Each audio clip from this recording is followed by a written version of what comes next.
Today, I would like to say that I am sexually healthy because I can talk about sex and initiate sex and not consider myself easy. A lot of people have this myth: spontaneous sex is the best sex. Pleasuring yourself is self-love, and it is extremely important.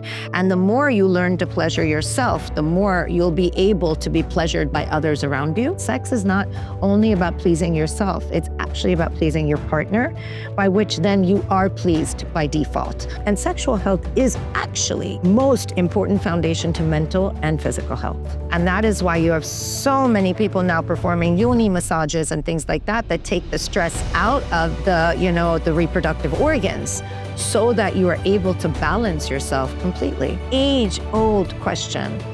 I only attract assholes. Why do I only attract assholes? And I'm like, no, you attract everybody. You only choose assholes. Hello, everyone.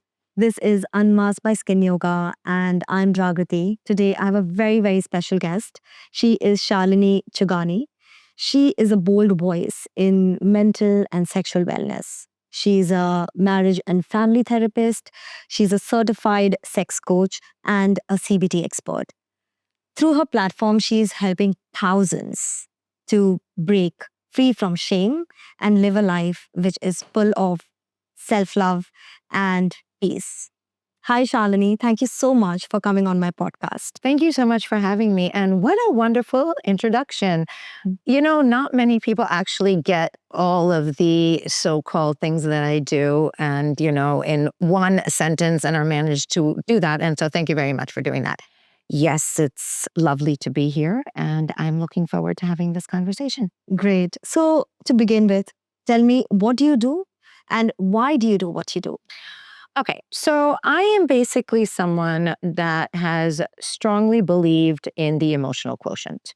I know that everybody is into the IQ, and I've always been into the EQ, whether I was a brand consultant, a political consultant, a law professor, so many things that I've done.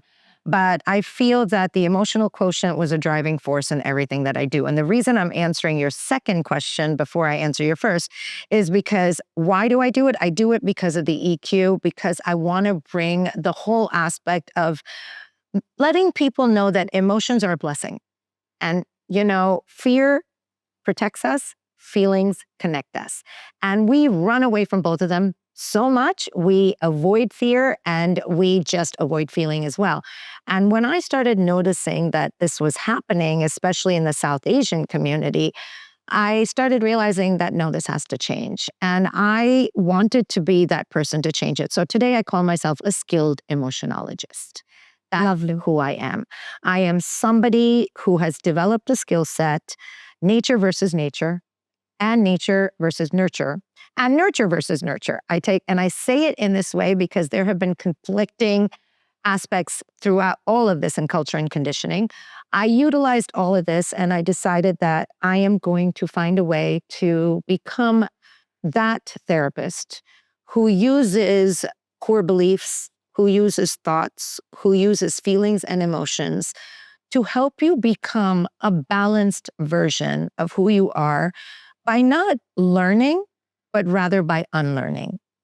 Unlearning patterns that we have been culturally conditioned to believe. And you said I'm a voice for many and I unshame many. And, I feel I do, but it's not me doing it. It's just me helping them to do it. I always say, I'm not here to be your therapist. I'm here to make you into your own therapist. Interesting. And, just before we started rolling, you mentioned something. And it's so powerful because when you've gone through something yourself and you're out there being the bold version of yourself, helping other people overcome something, do you want to share what made you pick this path? Absolutely. I don't shy away from it. I, in fact, also have a journey of pain and processing pain into power that I'm releasing soon in the form of a publication. But the thing is this. I was 15 when I was sexually assaulted. And the question that I get asked all the time, Jagati, is, as a victim of sexual assault, how do you feel comfortable promoting sex? And I will say, at that tender age of 15, I did not share this with my parents. I had enough of the emotional quotient to know that if I told my father, he would definitely retaliate with the individual and might commit a crime that I would not want him to commit, because then I'd be at the loss of a dad for the rest of my life. We lived in America at the time. Laws were very stringent. And I could not connect enough with my mom to let her know. And therefore, I decided to process it myself. And through the processing power, I came to realize that it was not the act that violated me, it was the man. So I felt there was no need for me to eradicate the act from my life. Why should I lose out on pleasure because some man abused his power? So I recognized that, and that led me into a life where I will say I am a very sexual human being. I love the fact that women are now empowering themselves by unsilencing what they want sexually. And I feel that this is probably, one of the most profound transitions or transformations, especially in our society. More power to you for that. Thank you. Let's begin at the core. What is sexual wellness?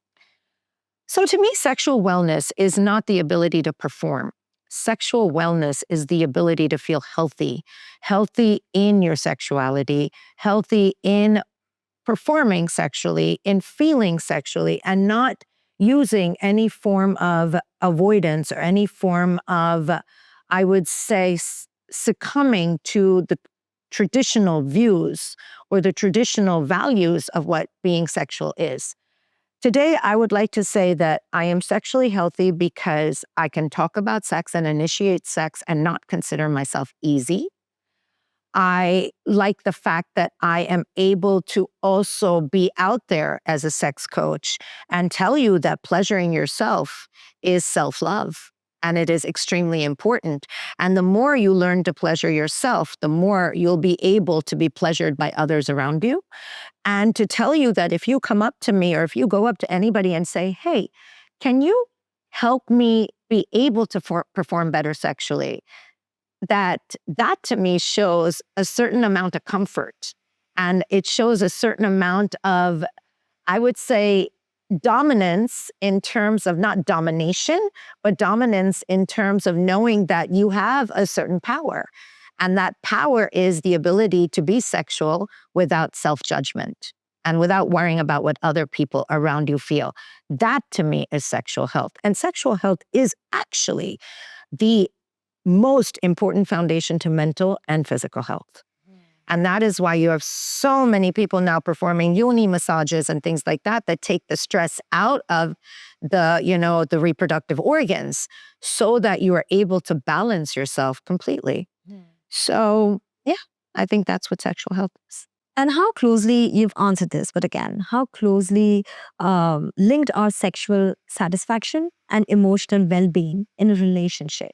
So they're completely linked. I'll tell you something very interesting.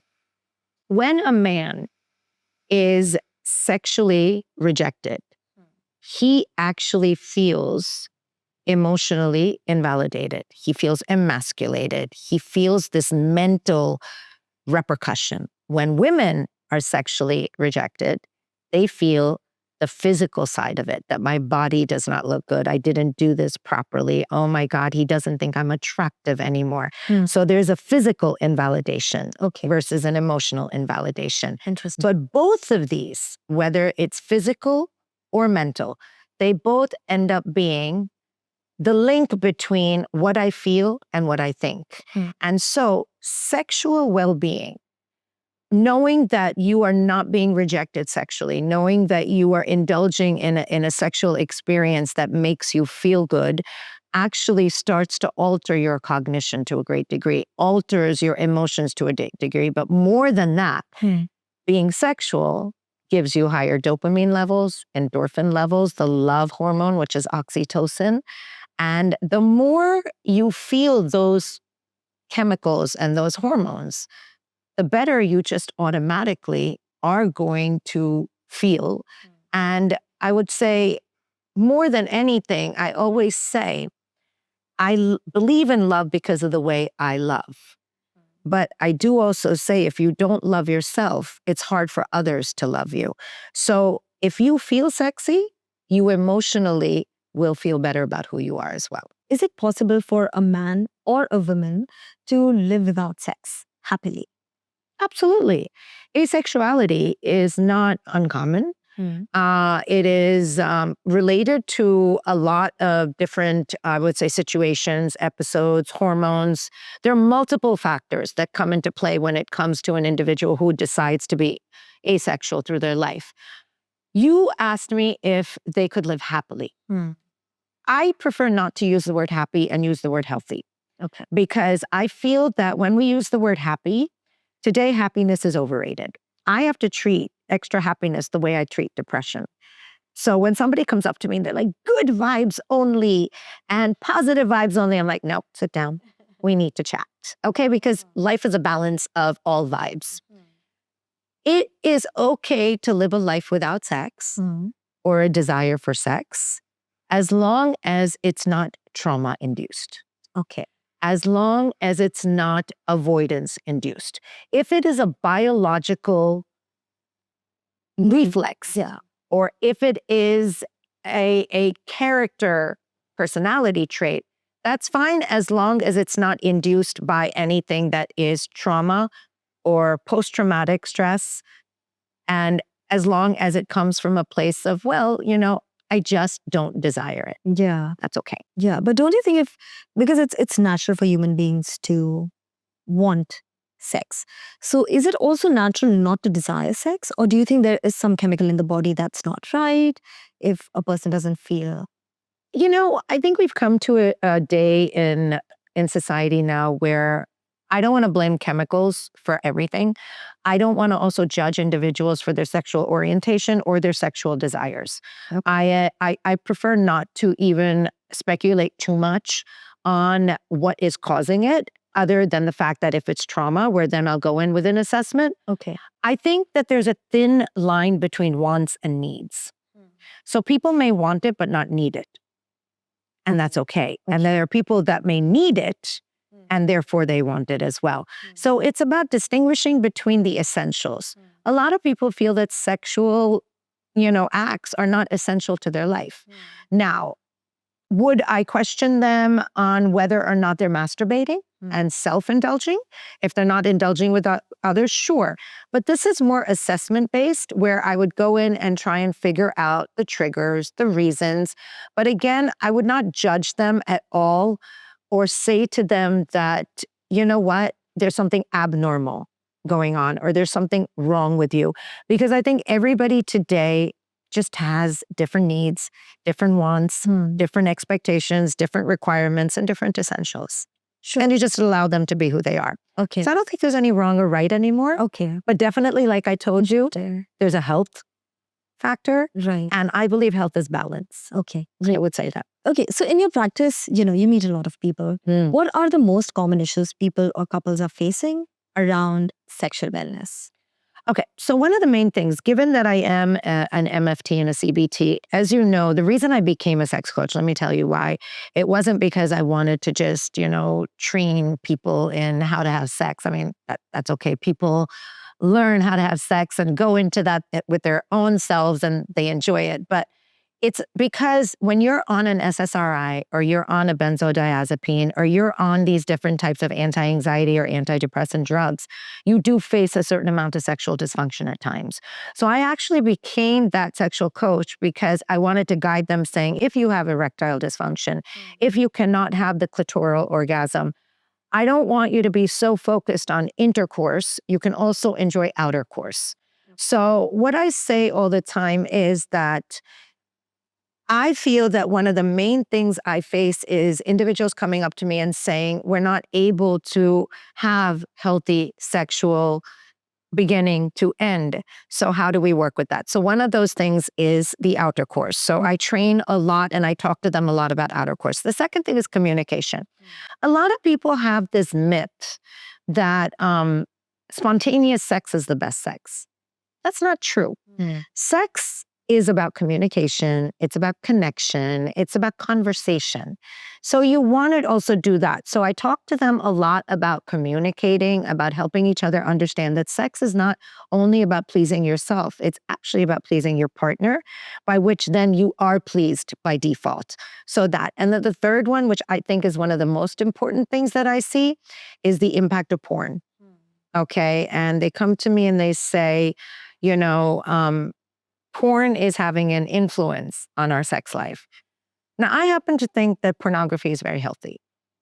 I see nothing wrong with pornography, but again, balance. If you're trying to emulate what you see, or if you're trying to get that reality, the first thing you have to come to terms with is porn is scripted. It's not real. It's fantasia. It's complete fantasia. So as long as you understand that you're not trying to achieve that, but that's just something you want to bring into your sex life or into your room, then you can do that. So that's also there. Okay, interesting. And what can couples do outside of the bedroom?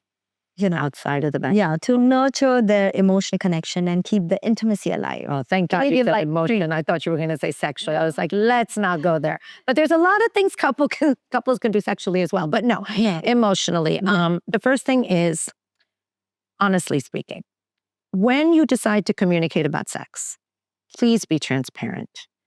A sexual relationship is based on trust. But more than trust, it's also based on transparency. If you're going to hold back on telling your partner when you're outside the bedroom, outside the sexual, I would say when you're performing, outside the sexual performance, when you are there, talk to each other. There's nothing wrong. Just like a date night, have a talk night. I believe talking nights are the best nights ever. And the second thing is, which I think is extremely important, is please your partner as much as you can before you aim to please yourself. Understand oral sex. Know how to perform oral sex. Learn a little bit about that. Now, why I'm saying that that's emotional is because oral sex is also based on emotion, emotional safety, the ability to talk openly with your partner without feeling like you're going to be slut-shamed or without feeling that you're going to be judged. But does that really happen? It does. Because what happens is you'll be sitting there with your partner and you'll be discussing the openness of what pleases you sexually, but your partner will wonder why suddenly, you are talking so explicitly and what's happening, and are you doing things behind my back, or is this happening? There's a lot of judgment involved in that, because the more open a woman is, or the more open a man is, you start to wonder if they're not satisfied with you anymore. And the third and most important thing, I say this all the time, I don't need you to love me. I love myself. And I think love takes a long time to grow. I don't need you to respect me because I earn my respect. I will never demand it, but you don't have the right to disrespect me. Not sad. I don't expect you to value me. I value myself. I just need you to recognize my value. I need you to keep me emotionally safe. And keeping me emotionally safe is the biggest thing in a relationship. However, and I stress this, your partner will keep you emotionally safe, but do not make them your best friend. Because the minute you become too emotional, and a lot of therapists are going to hate that I say this, but the minute you become too emotional, the minute you become best friends, sexual desire lessens. The higher the emotions and the emotional connect, that little bit of sexual awareness, a sexual desireness goes away. So you have to be aware of that. And the most important thing to understand with this is exactly this, that to be sexually attracted to each other, you need a little mysterious. So that mystery has to be there a little bit. And if that's not there, if you're too emotionally safe, you might lose that. Oh my God, that's so interesting, because usually people say that, you get married to your best friend, you should be the best friend for your spouse, but this is so different, but it makes sense. Like, your best friend needs to be your best friend. Your spouse needs to be your thrilling lover. Right. Okay? It can be your friend, just not your best friend. Okay. So don't go getting too comfortable, because that's a little unattractive. Interesting. Yeah, and you're going to get canceled one day. I'm having it. And Not at all. Yeah. So tell me, when a couple come to you and they say, our sex life isn't working, what do you help them explore first? Emotions, biology, mindset, or something else? Okay. So honestly speaking, the first thing I go to is biology. I do have endocrine workups done. I do that with all of my clients before they even arrive, because I think that a lot of anxiety disorders, a lot of depressive disorders could actually be hormone imbalances. So I like to do a full endocrine workup anyway. So even if a couple comes up to me and says that their sex life is not working anymore, again, I will look at what meds are you on. So I will look at the pharmacology and the pathology, and then I will look at the psychology. Interesting. Okay? So we'll understand first, is that happening? The second thing we will understand is exactly what I just spoke about. Are you too comfortable with each other? Are you taking each other for granted? And then the third thing I will look at is if there was any episode of trauma, any infidelity, any traumatic situation that arose that led to it. And the fourth thing that I will say, now you've talked about this, and this is the narrative and the mindset, is actually this, that, okay, do you want to go back to pre-marriage sex? Because that's not going to happen. Are you going back to pre-baby sex? Because that's not going to happen. The same way that everything transitions and everything evolves, so does sexual desire. So that doesn't mean that you're losing sexual desire for each other. It means you just have to switch it up. So that's when I start doing sexploration with them. Okay, interesting. And what role does cognitive behavioral therapy, CBT, play in resolving intimacy issues? So it's wonderful because CBT is basically cognitive distortions and core beliefs that are negative in nature. So I address those beliefs that'll be behind why you're feeling the way you're feeling, the thoughts that are guiding. So what happens many times is we will be feeling something and it's not valid. There's no evidence to actually prove that it's valid. It's just a core belief or a negative thought that's come from somewhere. And so it's about reframing those thoughts so they work in your benefit. Look, I say this all the time. I'm not God. I cannot get rid of your trauma, but I can definitely tell you that the quality of life is dependent on the quality of your thoughts. So I'm here to work with your thoughts so that I can help you reframe them to just live a better quality of life and understand who you are from a different lens, a lens that's not distorted.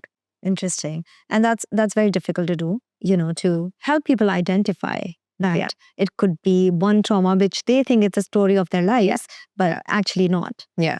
Okay, so Shai, for someone struggling with this, in this area, who should they reach out first? A sex therapist, a psychologist, a gynac?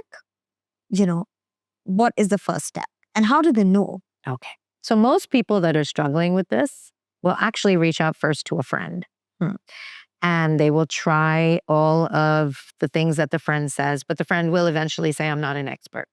So then they will go to Google, which is the worst place to go. But I would say that understand where the sexual dysfunction is coming from. There are 4 ways to look at this. If it is because of physical, contributing factors like dryness or tightness or pain, go to a gynecologist. If it's coming from body image issues, you have 2 choices. You actually can go to a nutritionist and take responsibility for it, or you can go to a psychologist and talk to them about how you're feeling about the way you look and the way you feel.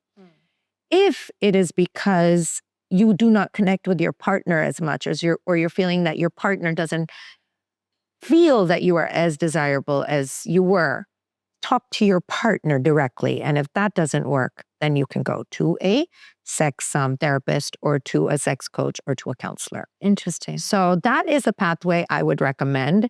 But there is nothing wrong with also automatically going to a sex therapist or to a sex coach and saying, hey, can you help me out? Because that one intake session might just work. Thank you. Yeah.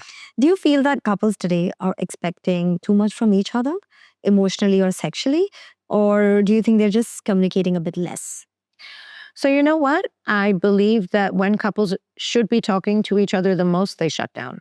I do believe that. I think that they are avoiding conflict. They're avoiding a lot of conversations that should happen.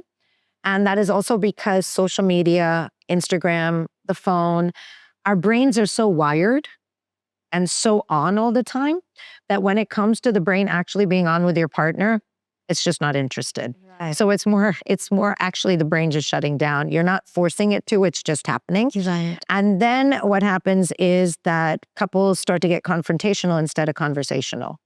And so I do believe it's more the challenge of communication today. We don't know how to communicate. We even listen to respond rather than listen to understand one another. So, like I said, the emotional safety net is the most important thing. So it's not that couples are too emotionally safe with each other. They're not there yet. And second of all, they're just, I think they just kind of accept and get into that routine of, okay, less sex is okay. Less communication is okay. They don't have to. Yeah. But it doesn't have to be that way. It shouldn't be that way. Okay, so tell me what, according to you, is a healthy frequency, to have sex for a couple? Okay, so I'm going to say it this way. I'm going to say that sexual desire and libido and intimacy, frequency is very individual based. I don't think it's gender based either. Like a lot of people come up to me and say males have a higher sex drive. That's not true.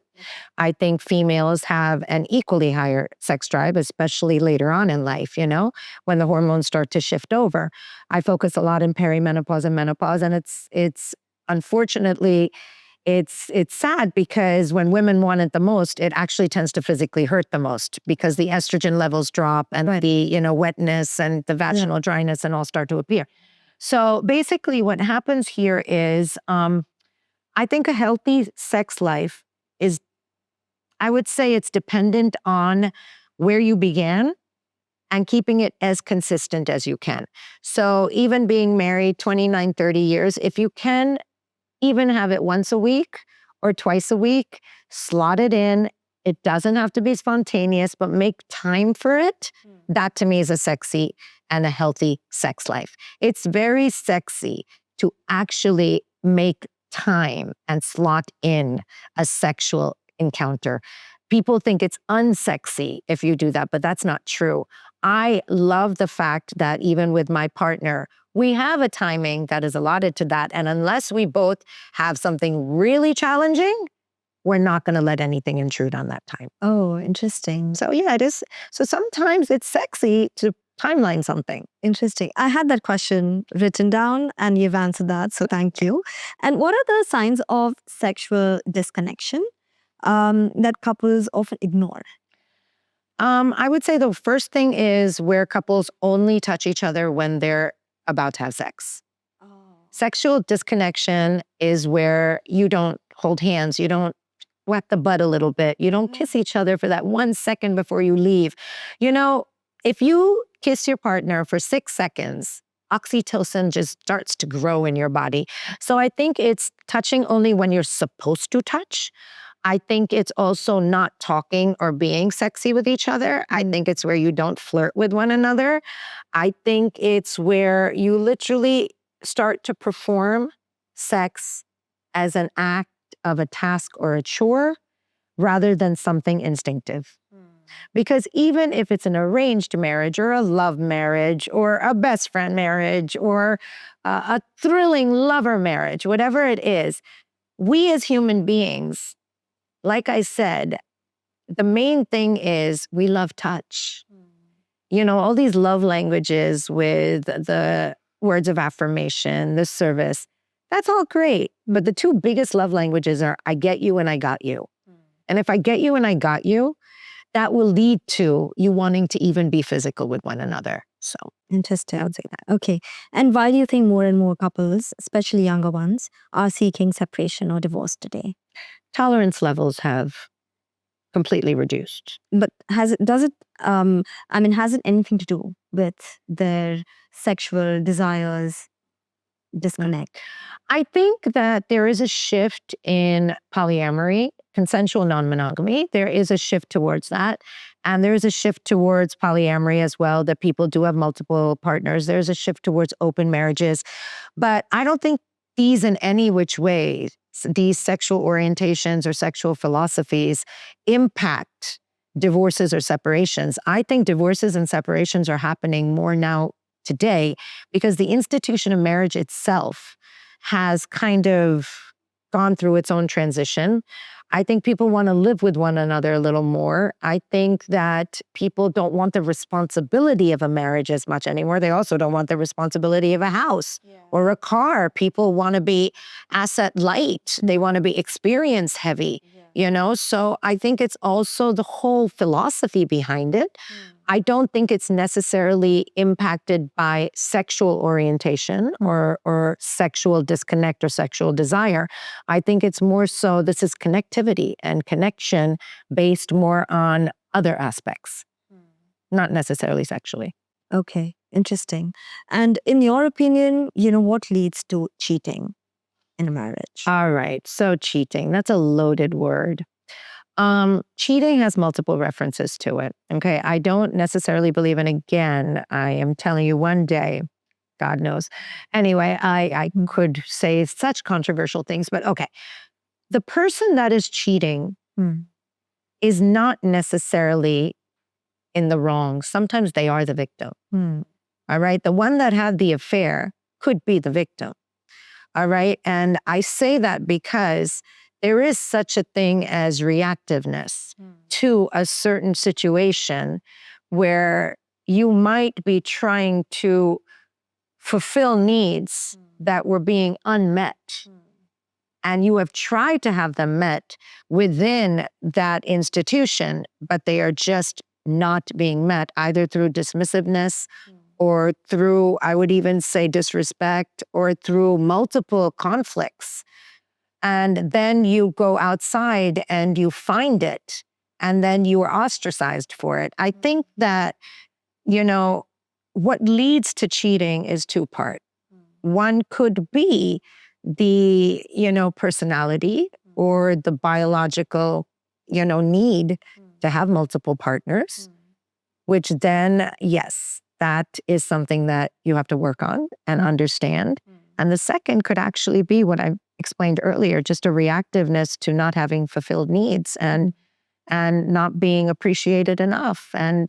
But honestly speaking, today infidelity is not what it used to be, in the sense that in the earlier generations, like our parents' time, it was actually forgiven. Yeah. Okay.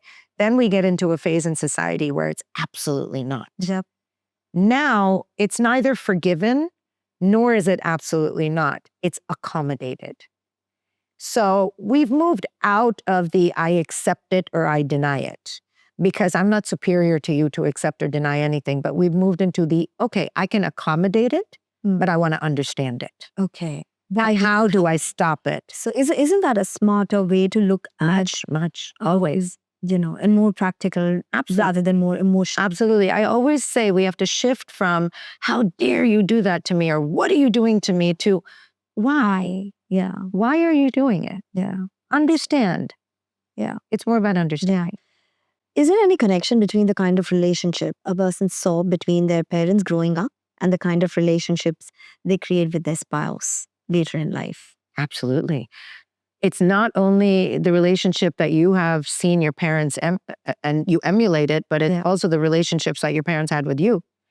Attachment styles are completely dependent on your childhood years, on your teenage years, on the way your parents were with one another, on the way your parents have been with you. They not only determine your partnerships, they determine your relationship with yourself and your relationship with life.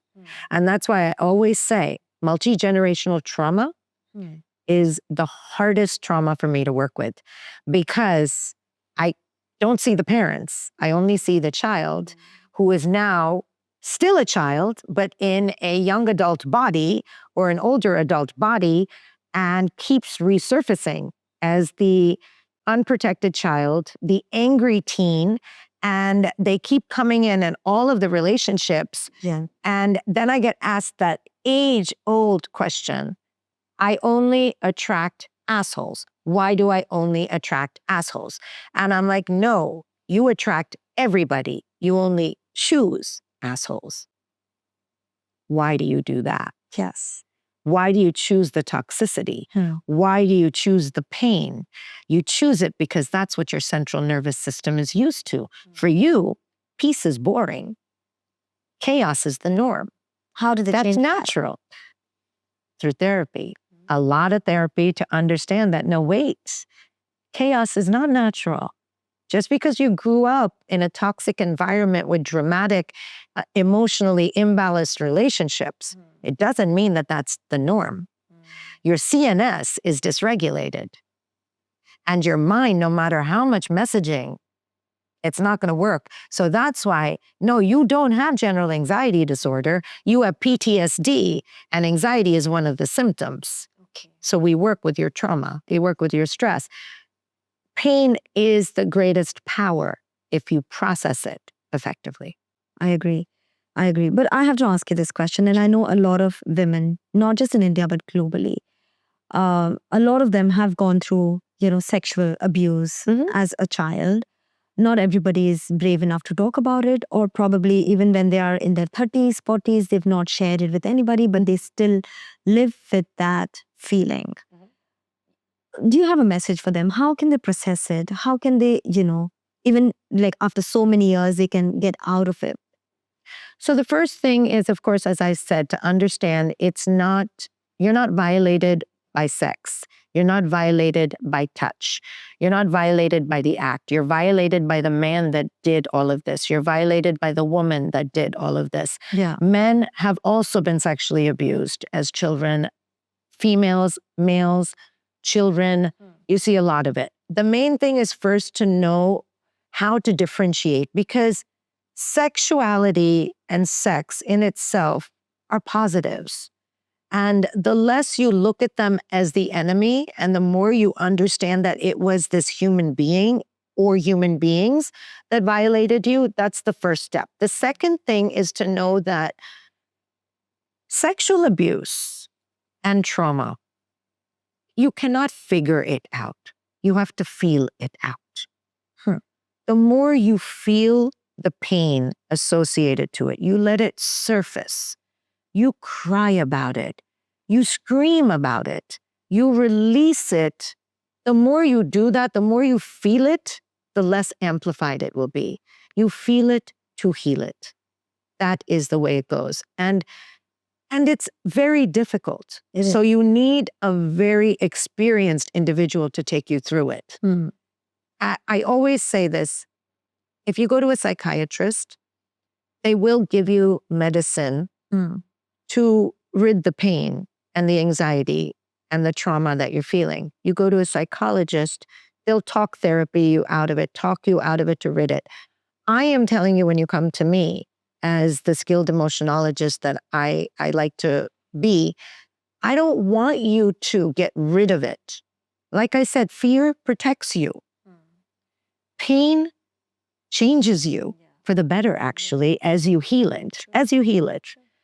I want you to come to terms with it and know that what you went through made you into who you are today. That doesn't mean you have to be grateful about it, but you just have to accommodate it as part of your life.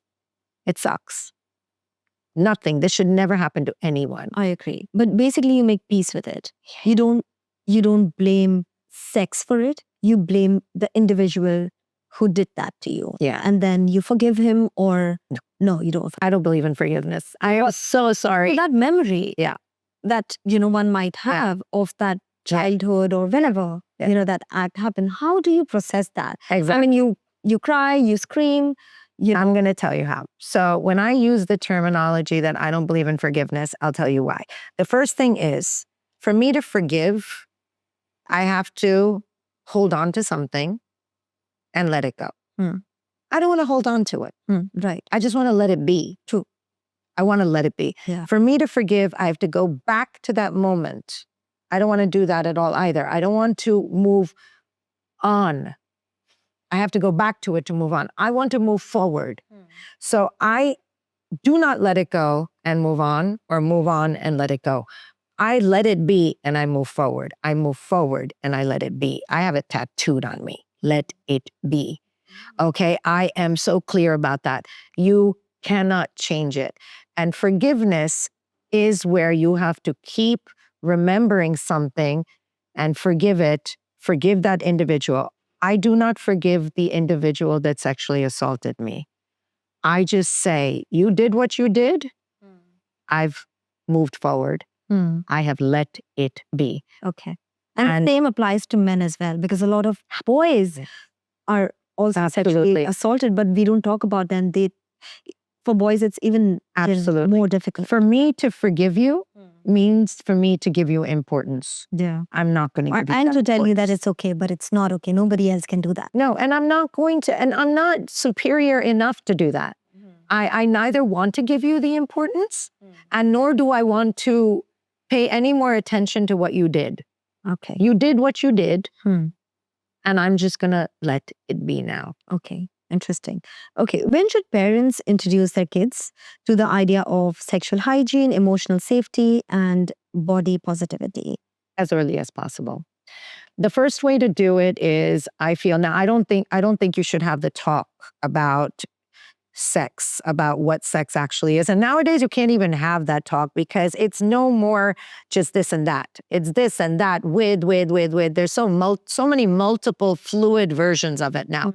I think the main thing here is your children should know what private parts are. Your children should know who should be allowed and not allowed to actually touch those parts. I also feel that you need to be as comfortable with the whole idea of sex yourself in order to talk to your children or to help them understand what it is, to not shy away from the important things, to also introduce sexually transmitted diseases, protectiveness, all of those things. So is there an age? No, I would say there's more a mindset. You'll know when your child is ready. A lot of children are ready earlier than others. A lot of children are more curious than others. And I also do not believe that it has to be the man or the father telling the son. Even the mother can tell the son. But I feel, number one, don't make conversations about sex a taboo in your household. Number two, don't shut down questions about sex if your children come up to you, no matter how old they are. And number three, do not ever tell them, oh, we'll talk about it later. Immediately have a chat about it. If you are uncomfortable about it and you don't know how to go about it, trust your instincts. Talk to them about it the way you would have wanted to be spoken to about it yourself. Interesting. Great. And what do you wish every parent would tell their preteen or teenager about sex, consent, and emotional wellness? All right. I would want to say three things, three very important things. The first thing is, you do not have to indulge in sexual activity to hold on to a human being. Okay? You do not have to. You're going to feel pressured to, but that is not the reason to have sex or to perform any sexual act. Number one. Number two, there is no age. When you desire it, there is no age. But when you do desire it, know that there's a responsibility and a repercussion that come. Explain both. Let them know that there is a risk of STDs. There is a risk of pregnancy. There are multiple risks over here. Number three, saying no is stronger than saying yes. And that is the truth. Because when you say no, you actually are saying no because you're thinking about yourself first. As I said, sexual pleasure is about you. Sexual acts are about you. Sexual mindset is about you. We have all been taught, culturally conditioned to believe, if you're married, don't say no twice. You must have it if he wants it. It is important. No, that is not true. Indulging is up to you. Yep. It is for you. And when you make it about you, it's much more enjoyable for the two of you. So that, and of course, the main and most important thing is, if you are feeling forced, it's not going to be fun. It's not going to be fun. That's not an experience you want to have. True. Because sex is biological. It's instinctive. It's part of you. It's supposed to make you feel good. And if you feel forced, something's not right. Go with your fear, go with your gut. True. That's what you just said right now. The entire thing is so important. I think parents need to learn this by heart and say it to their kids. Absolutely. How can families create emotionally safe environment where children feel free to talk about it? Today as a mother, I might just feel like, okay, if my daughter asks me, I'm going to say this. But how can we assure that we have a safe environment where she feels okay to come to us and ask questions? Okay. Human beings do 3 things. And as long as they keep those things checked, it's important. The first thing is parents love to have an ego. Check your ego at the door when any conversation about sex is coming in or any conversation about your child's welfare, well-being, emotions, whatever it is. Don't shut down your boys if they're crying. Don't tell your girls not to scream. Yeah. If you're going to encourage positive emotions, you got to encourage the negative as well. So that's number one. So let emotions flow, let behavioral patterns flow. Again, ask the whys. The biggest way to create a safe environment is to ask why. Number 2, don't shut them down, as I said, because shutting them down is an unhealthy environment. And number 3, talk about sex openly in the sense that sex is not taboo anymore. Talk about it openly. If they want to discuss it, boyfriends, girlfriends, everything, but let them know that there's a balance, a healthy balance to everything. And, as long as you understand that you're checking your ego, you're checking your judgment, we love to opine, you're checking all of these, I would say, the mindset of it's what I believe, and you're not open to understanding them, as long as you kind of keep these elements in check, the environment automatically transitions to being a healthy one. I hope that answered your question. Yeah. A good parent, especially when it comes to anything related to sexual health and sexual wellness of their children, a good parent is not the best speaker, it's the best listener.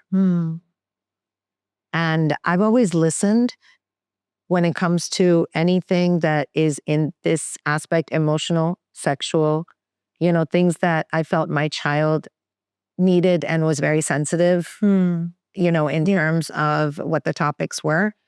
It wasn't about what I was saying. It was about what I was hearing and how I was responding to what they were saying. Okay. So it was more about understanding what they were saying. It had nothing to do with my words. It had everything to do with theirs. Interesting. Okay. So how you're just present there to listen to them. Understand. It's only about understanding. If you understand your child, you can process anything for them. Okay. Now, according to you, what are the top things that parents can be careful when it comes to, their child should not be, abused sexually, through relatives, friends? What are the few things that should be a strict no? For example, night overs, at friends, are there few protocols that you think we should maintain? First and foremost, I would like to say that I don't think that any of us should put that much pressure on a parent. I don't blame my parents for what happened to me, even though it was my dad's best friend. I don't blame them. So I don't want parents to feel that this is their fault if it happens. Again, just like I say, it's not the act, it is that person. Even for the parents, it is that person. The parents may never even know that they were like that. I would say, number 1, train your children to know what to do, to know what is a normal touch and what is not. So educating your child on sexual abuse is very important. So they know. Number 2, let them always know to move around in groups, to not be alone, to have a cell phone fully charged, to not take a drink from someone that, that they have not gotten themselves, non-alcoholic as well. Number 3, to go with their gut. If they feel uncomfortable around a human being, they should be able to call you and say, Mom, Dad, pick me up. I just need to be comfortable.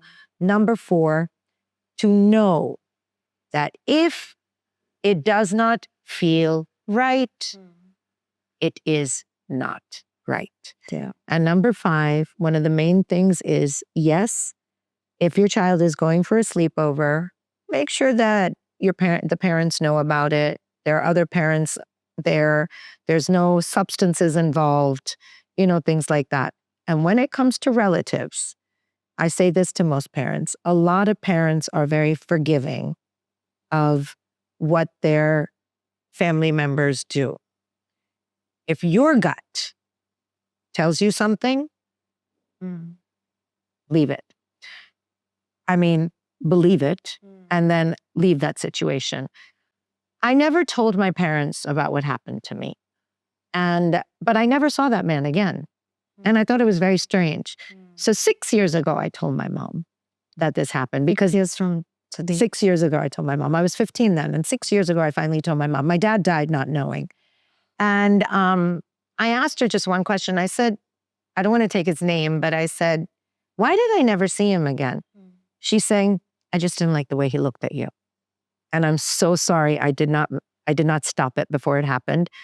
They had come to stay with us for a few nights. And she's like, I just didn't like the way he looked at you. So the day he left, I told your dad, I never want to see that man again. I don't like the way he looks at Shalu. And that was it. So trust your instinct. You know, as a mother, as a father, you know. Yeah. What are the 3 red flags that couples tend to ignore, but they shouldn't when it comes to a disconnect? Okay, are we talking about only sexually, or are we just talking about a disconnect in the marriage or something? In the marriage, just 3 red flags. I would say the first thing is not communicating at all, even about things that are bothering you. Okay. I think your partner should be one of your go-tos. Like I said, I get you and I got you. The I got you is I got your back. If you feel you cannot go to your partner for a situation, I think that is one thing that you should definitely address. Number 2, I would say something that I find very important is where you just, every time you communicate in a tone that is very dismissive or disrespectful, you know? I think those 2 things are very important to pay attention to. Why are you so agitated or irritated all the time? And number 3, which I think is very, very important, is where you do not make time for one another alone. Date night. Cliched date night.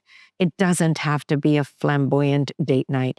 It's just got to be time with one another, just spent intentionally and purposefully to just spend time with one another. True. That. Amazing. I think such insightful things you spoke about. Thank you. And I would like to talk more. And I'm sure this is going to help so many people out there, girls, boys, women, men, to understand this, or at least if there is something wrong, to seek help in this situation. Not a lot of people talk about it, and you're very brave to be doing that. So thank you so much. Thank you. And I loved your questions. Thank you. Thank you for being so bold and asking the most relevant questions which people do not ask. Thank you. I appreciate you. Thank you so much. Thank you so much, Jagati. Pleasure.